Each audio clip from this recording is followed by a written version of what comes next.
Are you tired of searching through Elementor's endless menus just to add a simple line of text?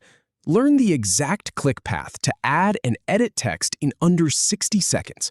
I'll walk you through the precise menu sequence, from opening your project to finalizing the layout, so you never get lost again. Let's edit the Projects page with Elementor. Once you're in, click on the highlight. Then, click on WordPress and choose Text to add your text element. Now, click on the highlight again.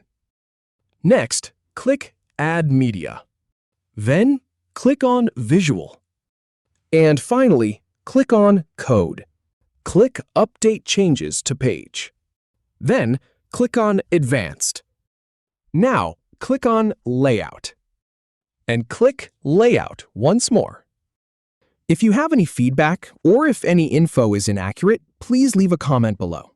We'll do our best to answer or redo the video if needed. Thanks for watching.